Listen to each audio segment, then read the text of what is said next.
We are live. Oh, no. I know. They can hear us, but they can't see us.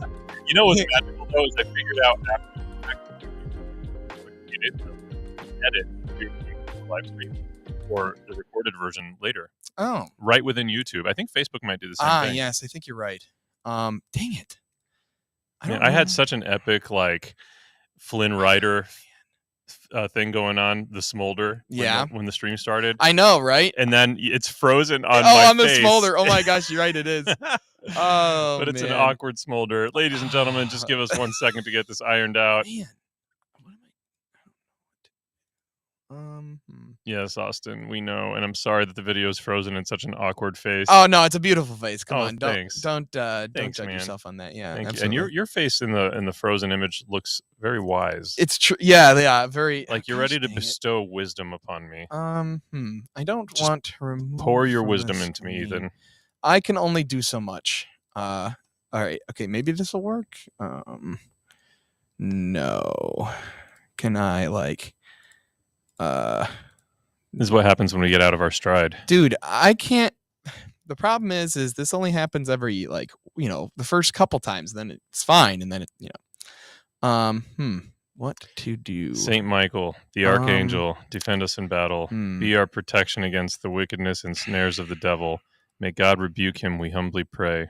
And do thou, O Prince of the heavenly host, by the power of God, cast into hell Satan and all the evil spirits who prowl about the world, seeking the ruin of souls. Amen. All right, I'm going to try something drastic because I don't know what else to do. Oh boy, drastic measures. Everyone hold on to your butts. You might lose audio. So here we go. Hold on to your butts. This is not going to go well. Okay.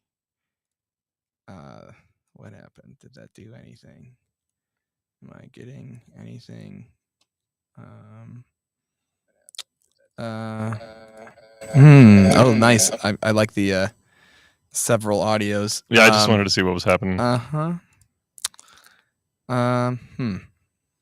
Is there a way to... I'm going to do something else wild, so here we go. Hang on to your butts extra hard.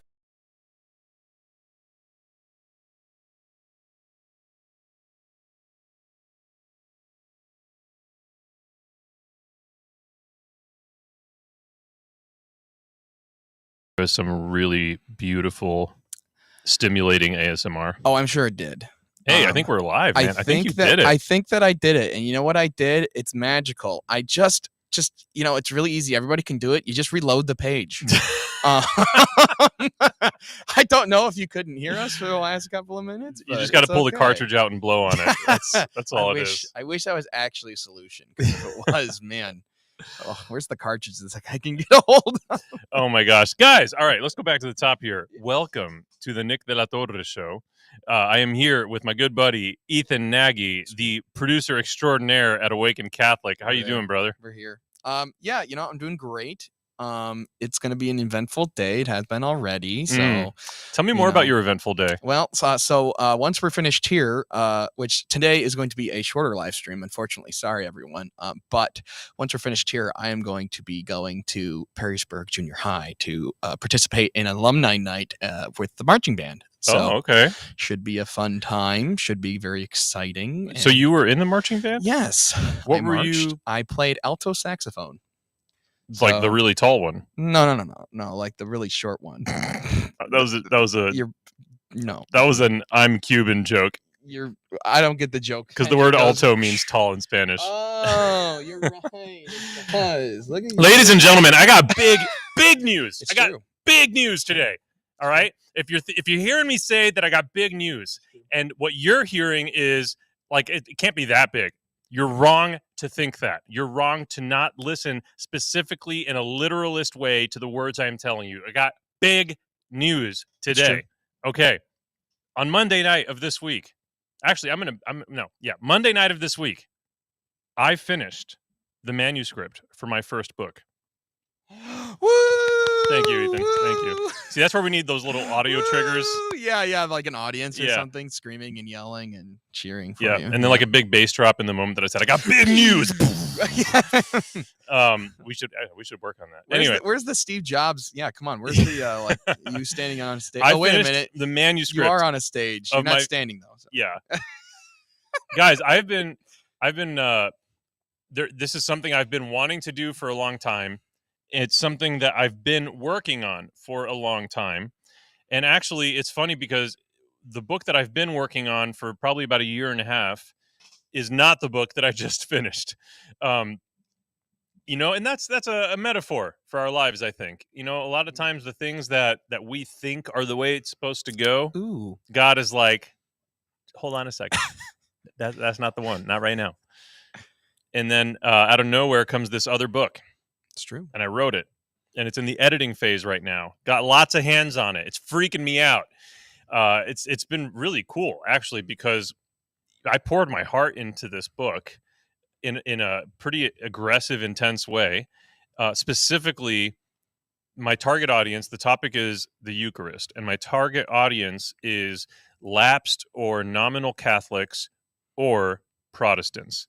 That's who I'm talking to. And basically what I'm trying to do is present the Eucharist based solely on sacred scripture, present the Eucharist in a way that opens the heart to receive it and like maybe even fall in love with the idea of it. And I got to tell you, Ethan, okay, full disclosure. I already told you this. It's true. Earlier this week in the chat. You did. Our team chat. It's true. But I got to tell you again right now in the live stream, Ethan. Yes. So that the viewers can take it in for themselves. I had a dear Protestant friend of mine read the book. Yes. Because I wanted to get a pulse on how they would react to it, Protestants. I took great care to write this book in a way that presents the fullness of the truth about the Catholic teachings on the Eucharist, but in a way that was loving and gentle without sacrificing any of that truth. Because I wasn't writing it for myself to feel better about the Eucharist. I wasn't writing it for other people that are already in the Catholic jacuzzi enjoying how good it feels to be right about things. I was writing it for people that don't already believe in it. And when we're presented with an idea about something we don't already believe in, that is incredibly challenging. And there's no getting around the fact that when people read this book who don't believe in the Eucharist already, it will challenge them. But I wanted, in the way that I wrote it, for it to be received as openly as possible. And so I asked this friend of mine if she would be willing to read it and give me her reaction. And in only a matter of a few hours, I hear back from her. She read the entire book.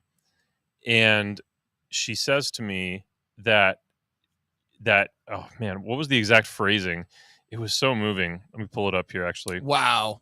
Can't even remember what she said. Well, no, I just don't want to mess it up. I know. So she said, "This is fantastic. I am just blown away and feeling very blessed." And she says, "Your book is opening my eyes to a lot of connections I have never made before, and I'm excited to reread it, pray about it, and talk with my husband about it." And I was like, okay. That I wasn't ready for all of that. I just wanted to know if like Protestants would hate me for the book. and she's over here telling me essentially that like it shifted her, it potentially is shifting her understanding of it to such a degree that she may, what I'm reading into her message is that she may need to like reassess her lifelong disbelief, unbelief in the Eucharist. So I was so moved by that because literally she is my target audience, and literally her reaction to and experience of the book is the target reaction to an experience of the book. Like that is exactly what I was aiming for. Glory to God. Amen. And that was on like the first person, and that was pre-edit. Right. That was literally, I had finished the manuscript and I was like, I need to get a sense of how this is coming off. And I can tell you now, we're pretty far into the editing process, and it is a way better book only a few days later than it was when she read it. So I am so excited about what is happening here. We have a cover that is essentially designed. Going to run it by a few people and get their reactions to it. But I didn't know that. That's something that I didn't know. There you go. Look at And that. dude, I'm pretty excited about the cover. Yeah. Okay. And I'm not gonna say specifically right now. Yeah. But I was gonna ask the foreword Okay. of the book. Yeah. What you will see on the cover, which is the only reason we're not showing the Any draft of this the stuff. cover right now. Mm-hmm. The foreword of the You can't say who though. I'm right? not. That's what I'm saying. I'm not going to say. Right. But Okay. y'all, when you see the cover and you see who the foreword is written by, your boy's excited. It's a pretty exciting surprise. It is very exciting. Okay, let us know in the chat. Where are you tuning in from? This is true. And are you excited to fall deeper in love with the Eucharist? And the last thing I want to say about the book, because anyone that knows the faith at this point, has read books at this point, knows there's no shortage of books about the Eucharist. But I really felt what led me to write the book was, I believe, a particular angle on the approach to explaining it that I really don't think I've seen out there. So I'm very, very excited for that. All right. Ethan. Yes. Take us away. Lead us into our first topic here. So it's a bit of a doozy, that's for sure. Okey-dokey, So Smokey. today, me and Colleen were workshopping exactly how to go about doing this. Okay. And so today, this first one is much more grounded. This is our very beginning. It's our grounding. It's very terrifying and not great, but it's okay. Okay. It's quite the setup. But as we get deeper, we were originally going to name this episode the theories episode, the conspiracy theories episode, because we're going to get very deep into. It's not really conspiracies. There is one conspiracy theory in here, but the rest is all reality. So we'll get there, but. The very first one that we have on our docket today is this is recent. This just happened. It's not a video or anything, and it was an article. It is an article, several articles that we grabbed. But I did not prep, so it's okay. All right. So I'm just going to relay this information to you, and then you can tell me exactly how you feel. Okay. So and I will. Yes, you will. So So this is there was okay. Everybody knows that there are abortion clinics around the U.S. And that Catholics specifically, but doesn't have to be Catholics, do anti-abortion like things outside of the abortion clinics. So like they'll lead like rosary rallies. They'll lead like things like that. Prayer rallies and like, just things outside of abortion clinics to like pray for the people inside so that they make the right decision and choose life, because all life is sacred, especially the unborn. But all life. And so in Washington, D.C., we have 5 anti-abortion activists who are being arrested. Now that might shock you. You might be like, what? No way. Like, what are they being arrested for? Why would they be arrested? Well, unfortunately, these people did some very illegal things. And I'll read this. Testimony also described Handy and Joan Bell, a defendant who will be part of the second group on trial, as waiting outside the clinic door as people hid in an emergency stairwell with a bag of locks and chains. Hinshaw, according to the Assistant U.S. Attorney John Crabb, used the chains to tie himself to chairs, closing off access to the back of the clinic. Now, you might be saying to yourself, these people were breaking the law to prevent people from using the abortion clinic. Yes, this is true. But this is something that I did not know existed. There is something known as the FACE Act, the Freedom of Access to Clinic Entrances Act. Okay. And this act it was signed by Bill Clinton, President Bill Clinton, in May 1994, and it prohibits the following 3 things. Here we go. All right, here we go. Okay, let's hear it. The use of physical force, threat of physical force, or physical obstruction to intentionally injure, intimidate, interfere with, or attempt to injure, immediate, or interfere with any person who is obtaining an abortion. That's 1. 2, the use of physical force, threat of physical force, or physical obstruction to intentionally injure, intimidate, interfere with, or attempt to injure, it's such a it's this is documents, right? Yes. Intimidate, interfere with, or attempt to injure, intimidate, or interfere with any person who is exercising or trying to exercise their First Amendment right of religious freedom at a place of religious worship. That's 2. 3, the intentional damage of destruction or destruction of a reproductive health care facility or a place of worship. So, Okay. all of that backdrop, Nick, how do you feel? I don't know if you're gonna like what I have to say. I have a feeling that we are probably going to differ on the feelings. That's fine, So, and that's fine. So go ahead. Give me how you feel. Yeah. More power to him. Yeah. Nick, you're not supposed to be condoning illegal acts. I know. Here's the situation. I would also not condone the allowing of murder for the sake of following a law. Yeah. So we recently recorded. We did a long stretch of recordings with the Prodigal Life with Deacon Harold Brick-Sivers, and in that series of episodes, we recorded one where we interviewed a priest who is deeply involved in the pro-life movement.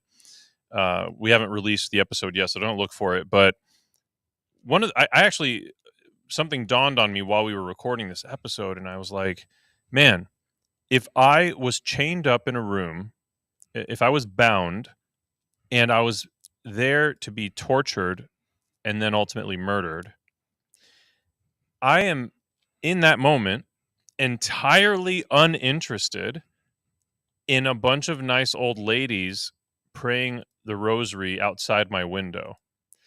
I want somebody to acknowledge the gravity of the situation I'm in, where I'm about to be dismembered and murdered, and I want someone to kick the door down and save my life, even if there is some civil order that would preclude that.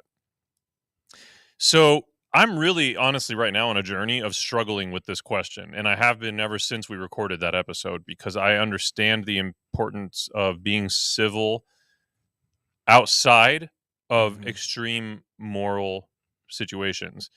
And I think that we in the pro-life movement are bending right now in a way that, in a philosophical sense, disintegrates our movement, disintegrates the philosophy and the message of the pro-life movement. We're saying we have to follow the law. We're saying that every life matters, including the infant in the womb. Yet, I would, in order to follow the law, not kick down the door to save that baby's life. And so, to me, we have to all navigate this question. Like I'm in this tension right now. I don't claim to know the answer, but we have to ask this question very transparently with ourselves interiorly. Okay, there are 2 different scenarios. There is a baby that is being dismembered and killed in one room. You've never seen the baby. The baby is in the womb, but it's there. And then in the other scenario, there is a child or an adult, just anyone that you can see and interact with directly, right? And they're facing dismemberment and murder. If you would be more inclined to save one or the other, rather, if you would refuse in the first situation to save that baby by kicking down the door, but you would kick down the door to save the other one, then what we're really saying is we don't believe that the baby is equally a human. So I'm not saying you're choosing between the two. I'm positing that in 2 separate scenarios, if you would behave differently in one than the other, then there's an inconsistency there in the logic and in the philosophy. So I'm wrestling with that tension right now, because to me, we are called to follow just laws. We're called to follow moral laws, and it becomes an immoral law if it prevents us from doing what is right. What we ought to do. So that's my position on it. My position is that I'm in that tension right now. Okay. This is interesting. This is not exactly how I was expecting it to go, but that's okay. All right. Because no, I think that, like, I agree. I think that there is a tension, and there's, if there isn't that tension inside of us, I feel like then we're doing things wrong. Right. Because we should want to act accordingly and, do as much as we can physically to help those who can't help themselves. Yeah. Amen. And so to not have a tension of like, I want to do the greater good, Mhm. but I also want to follow the laws that were, made by man, Yeah. Caesar's laws. Yeah. How do I follow those laws while also trying to actively, like, Yep. instead of just praying a rosary, how do I actively live out? And not to diminish the importance and Right. value of prayer. Right. But- Exactly. But Correct. when something, there's a saint walking among us, a person called Ezra Miller. Oh. And he was recently cast as the lead protagonist in a movie called The Flash. And there's a moment in that movie where he and his crew, basically I think it's him and Batman and the Flash, because it's a multiversal situation. They go to save Superman, and when they go to find him in this weird, like I think it might have been a Russian bunker or something like that, and they're going in there to break Superman out. They discover Superman is not there, but there is a woman.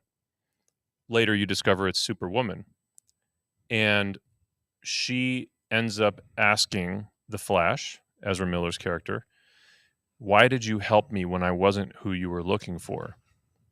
And he says, "Because you needed help." There it is.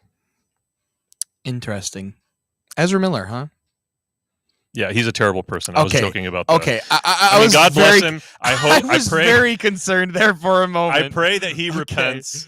I Okay, pray yes, that he as do repents I. and finds healing As for do all I. of his confusion, and that all of the people he's hurt in his life find healing, and that one day we're kicking it in heaven together. But for the time being, the dude needs help. Yes, Anyway, yes. Thank you for. I just want to make sure. When you said "living saint among us," then it said Ezra Miller. I was like, hold the phone here. But it's funny because that's like the first thing that I've heard that makes me want to see that train wreck of a movie. So yeah, interesting. I might have to watch it because that is good. I like that. That's a Yeah. good. Anyways, before we run out of time, because we only have a few more minutes left. yikes. Let us jump right in to. We had a whole thing where we can control the weather, but we'll get to that some other week.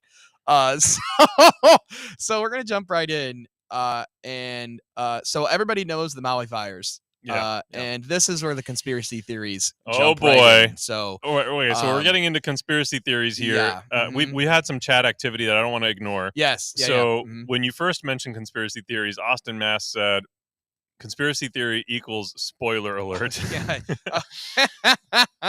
Yeah, that is funny. And then I like that. Watchtower 45 says, "I prefer conspiracy factualists." Yes, that was. I like that one too. Joe Yes. Maxey says, "Only if they are legitimate authority. I would argue that a law specifically put in place to target people trying to prevent abortion is not a legitimate authority." Completely agree with you, Mm. Joe. And Watchtower says, "And because they figured she'd be easy to traffic." That's a terribly dark joke. Yeah, that is. That's in terribly reference to Ezra Miller, some of the terrible scandals in his real life. Yeah. Anyways, Watchtower, you naughty dog. dark. Also, you got the name wrong again, by the way. What? No, I So, did not. I said I'm not- Maxey. Yeah, nope. It's wrong. I don't know I don't remember what it is. Oh, Unfortunately. it's Massey. That's what Yes, it I'm pretty was. sure. Yes. The C is silent. yeah, deceptively silent. Poor Joe.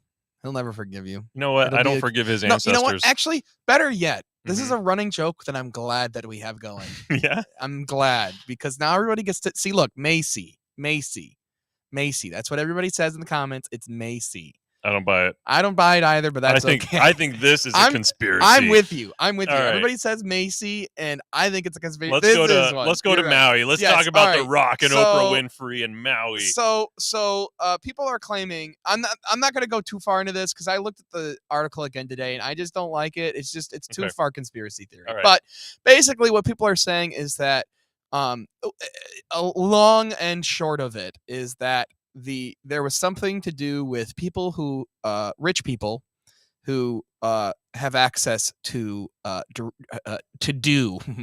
direct energy weapons. And you might ask yourself, what is a direct energy weapon? What even is this? So a direct energy weapon. Wait, is the notion So that the this was notion used is in that Maui? yes, that a direct energy weapon was used in Maui to start the fires to destroy certain buildings because What? there was no like the trees weren't on fire. Like it was basically there was like a very like circle that like was the stuff that was on fire in Maui. So like it didn't affect any certain like, if it's a true fire, it would affect things, it would spread, but it Okay. didn't spread. And it was very specific in the locations and the buildings that it was chosen to be. Okay. And so the conspiracy theories is that a direct energy weapon was used by the elite. the rich and the elite, yes, to destroy specific buildings to cover something up. That is what the conspiracy theory is. Okay. And so what we're focusing on here today is that direct energy weapons and what we ended up naming this episode was Next Generation Warfare. Okay. And this is the crazy part, okay? This direct energy weapon, this DEW that I had mentioned, this has existed since the Cold War. Okay. Now, I myself could never have guessed that. Are you sure you're not reading a Marvel comic right Nope, now? I am not. Okay. I am being 100% serious. I got video proof here. Okay. I got to hurry up and try to get going on this. Okay. But basically, a direct energy weapon is a ranged weapon that damages its targets with highly focused energy without a solid projectile, including lasers, microwaves, particle beams, and sound beams, which all of those, again, yes, sounds like science fiction. Sounds like something like I was reading a Halo novel or something that doesn't exist yet, right? But we're going to watch a video here that is pretty mind-blowing. And I was, as I said, mind-blown. And yeah, it's pretty... it's a pretty big deal, so let me get it up here. But I'm nervous. Yeah, it's funny because, like I said, I was surprised to know that these things are a thing. But yeah, they've been here since the Cold War. So I am gonna grab it here. If it will let me here. But yes, and when I say laser weapons, I really genuinely mean laser weapons. Like I have nothing else to say but that it is something that does not that we didn't think existed. I didn't think existed, but there we go. There it is. Okay. And yeah, it is pretty crazy. Oh, everybody can see that. It's fine. Let me crop it here so everybody can see things actually. Here, hold on. I don't think it matters. Are you sure? I'm pretty sure it does. Okay. Hold on here. I gotta. Oh, I know why this was happening. Hold on. Nope. Oh, I know. Hold on. Why do bad things happen? Good to good question, people? honestly, dude. Like, all right, we're gonna see some like mass like craziness here. Okay. But it'll all be worth it. I'm here for craziness. Once I can just get things figured out here, because yeah, it's great. And we love craziness, like Nick said, and it is a blast to live in a time that there is crazy things. Oh my god! Okay, all right. Without further induction, I don't know, dude. I don't know. Without further ado, here we go. Lasers of the Cold War were originally developed to take down these large, long-range nuclear ICBMs. This strategic level responsibility is now being rescaled to answer the tactical level problems of small and fast drones, mortars, and missiles. Directed energy weapons like the high-energy laser HEL, developed by Raytheon, are the solution to protecting units against more localized threats, fused with AI targeting and tracking to assist operators in hitting a fast-moving target. High-energy laser weapons cook the incoming devices mid-flight. Devices with carbon fiber and plastic components like drones are especially susceptible to these weapons, as they're not so resilient to heat. When we talk about anti-air defense, we're really talking about what's referred to as layered air defense. Okay, all right. That was just a little taste there of the mind-blowing things. But yeah, so as you saw, like I was saying, that this has been around for decades. Yeah. And it's only gotten, crazier, right? What we just saw at the end there was that laser defense, air defense. I didn't look into that. I don't know what that's talking about, but already the rabbit hole is massive, right? Yeah. This is stuff that we never would have thought existed, that we would have it's pretty crazy. And I mean, Nick, what do you think about that, buddy? What do you think? It actually reminded me of lightsabers. Because Oh, lightsabers, the theory behind like how that would actually be developed is that it would be a plasma beam. yep. And the best breakdown I saw once was that it would be actually like a lot of those lightsaber toys where you kind of whip it and then it what's the opposite of retracting? Um, Extract. It would maybe, extract I out. guess, yeah.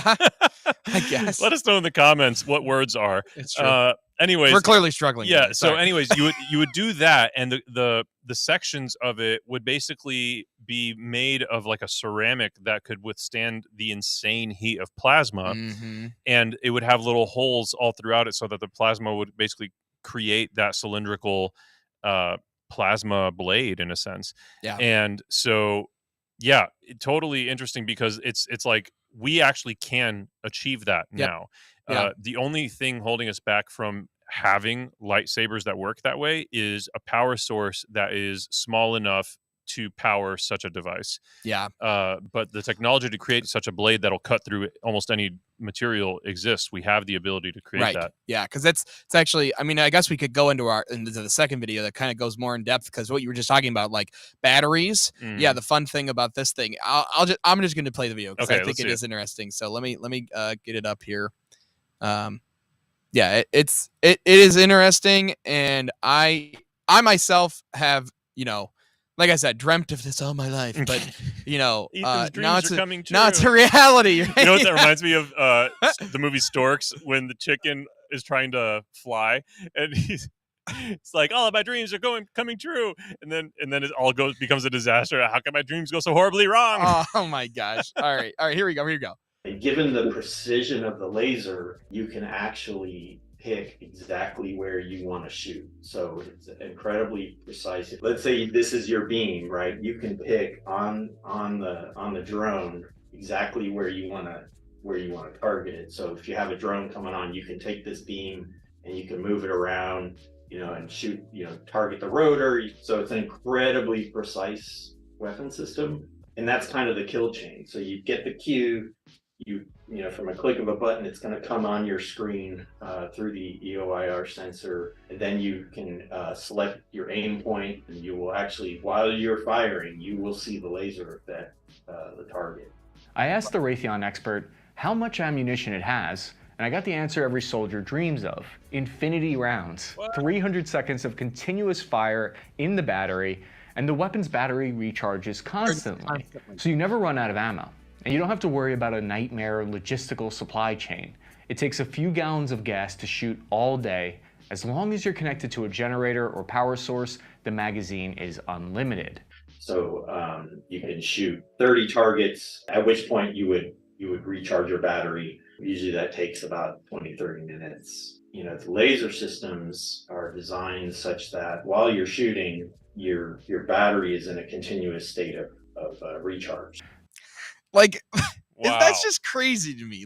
I can't believe that this even is a thing. And the fact that it's just like, it's mind blowing, right? And that we've had it since the Cold War. Like, what were they even using it for back then? We didn't have drones back then, did we? Like now, my whole world is crashing down. Nick, what do I do? Well, yeah, wow. Okay, so it seems like, I mean, every year we're so much further ahead. If you think about the original iPhone compared to this iPhone that we have today, I was right? just thinking about that the other day. If you think about, we've just there's like this really weird, and someone maybe out there that's smarter than myself can go into the actual mathematical. We really are struggling with language of English today. Oh my gosh. Oh yeah. The mathematical terminology, but like there's this exponential thing that's happening where as time goes by, the technology increases more rapidly, and it's like there's this exponential thing happening where the more time goes by, the more rapid the increase in technology happens. Yeah. And so it's going to reach like a point where I don't even know. Yeah, it's weird. It is crazy, and that's like that. It's just it's mind blowing, right? I mean, it kind of reminds me of the I heard this philosophy that it's impossible to actually it's going to sound ridiculous, okay? I'm excited to know what you're about to say. It's impossible to actually arrive at a place. You need to leave. This is it. So You're hear me Canceled. out. This is the We're philosophy. canceling it. And we're going to tie this into the faith, okay? And I know we only have All a right. couple minutes Yes, left. we do, but it's okay. Here's the philosophy. You can end us on the philosophy. And it's relevant to what we were just talking about. If you take the distance between yourself and your destination, there is a point in between the yourself and destination that is the midpoint. That once you get there, you'll have gotten halfway there. So at every given moment of walking towards that thing, there are midpoints. Okay? And so when I get to the midpoint of my starting point, now there's a new midpoint, and it's here. Okay? And then when I am here, there's a new midpoint of here. And when I'm here, there's a new midpoint of here. And this process philosophically continues on infinitely to an impossibly small estimation and calculation. Joe Macy, if I said it right. Yeah, you said it right. You said it right. He says that it's the law of infinite regression. He got it Yeah, right. thanks for that, man. Look at him. Joe, name the source of dropping it. all wisdom. Yep. Totally true. It's true. So the law of infinite regression, and That's what I wanted to see. it's tremendously interesting to consider, but you and I know that when we go somewhere, we get there, barring some horrific act of God or a horrific act of a drunk driver or your own horrific act of texting and driving, you get where you're trying to get. And Joe, if there's something about this law of infinite regression that I don't know or understand, correct me when I say what I'm about to say, because maybe it's totally valid. But to me, what this law screams is we will always try our best. We have been from the beginning of time as a civilization, as a society, a global society, now that we're thinking in global terms. We have always and will always try our best to figure things out. But we're always going to run into a point where we can't get there because we're operating with partial knowledge unless we're integrating God into the equation. Because God, there are a lot of mysteries in the world. He is not the answer to all of them. Like before we understood gravity, the answer to gravity was not God. There was an actual mathematical equation that there could be derived and figured out. Obviously, God created the gravity. Right. He created the laws of physics, but you can't. It's not just like a pray and get. He's not just a throwaway answer for important questions. But we will they actually don't know what causes gravity. And so it's another perfect example of where we keep trying towards answers, and the closer we get, but it's impossible to land there because we are operating as finite beings trying to understand things that are so beyond us. And it's, to me, a beautiful reminder that there is a God who created everything on purpose and for a purpose, and my role within that is to submit myself to his lordship and to love him well. There it is, Ethan. Amen. I have one last thing to say for the viewers. Hey, viewer. How are you? Hope you're doing great today. I got a question for you. Do you like what we're doing today? Do you like what we're doing? Do you like what we talk about? Well, I have a question for you, all of you wonderful people that we always shout out and always put on the screen every time. It goes right here-ish. Yeah, right there where my hand was. Me and Colleen struggle to find things to talk about. It is not easy to look at the news and find out what's important and what's good to talk about and what needs a Catholic perspective. So my question to you and my task to you is you could tell us right now, but I don't expect you to, because I'm calling you out. But you should, when you get a chance, maybe not today, maybe not tomorrow, maybe sometime Monday, Tuesday, Wednesday, if there's something that you want Nick to talk about, if there is some burning question that you have, even about the Catholic faith, there is, some topic that you think that we can cover, that we should cover, that you'd like to see covered by us to give it a Catholic perspective, please do us a favor, leave a comment. Like I said, you could do it right now in the chat, but I encourage you to go pray about it, think about it. You guys come here every week. We want to show you stuff that you've never seen before, but also we want to actually, give a Catholic perspective on things that we all care about. So please do us a favor and leave a comment on this live stream. It could be any of the live streams, but this one specifically. And we will incorporate, we'll take all of them. We'll take all the comments and pick which ones fit the best. And we'll just take every week. We'll just keep going back to those. If you guys do that, we can only do that if you do that. So obviously, if you don't, we will continue to grab stuff that we think is interesting and that is fun to talk about, like direct energy weapons. But please, yes, give us topics and we will do them, because I think that we can have fun together learning and talking about things, again, through a Catholic perspective. All right, that is my soapbox. So beautiful. That's great, yes. Ethan. Thank you for that. The only thing I would add is, if you enjoy what we're doing here, you can be a part of what makes it possible by, like Ethan said, providing ideas for topics. Yeah. But number two, and equally important, helping to support the mission of what we're doing here, providing Catholic media in a lot of different ways to people all over the world. We need your help. So please visit awakencatholic.org/donate and join the Awaken Nation today. And if you want to learn more about the book, like when it comes out, and get notified about all that kind of stuff, because that book, I'm telling you, I'm so excited. Visit nickdlt.com, nickdlt.com. DLT stands for Della Torre, not dog lettuce tomato. All right.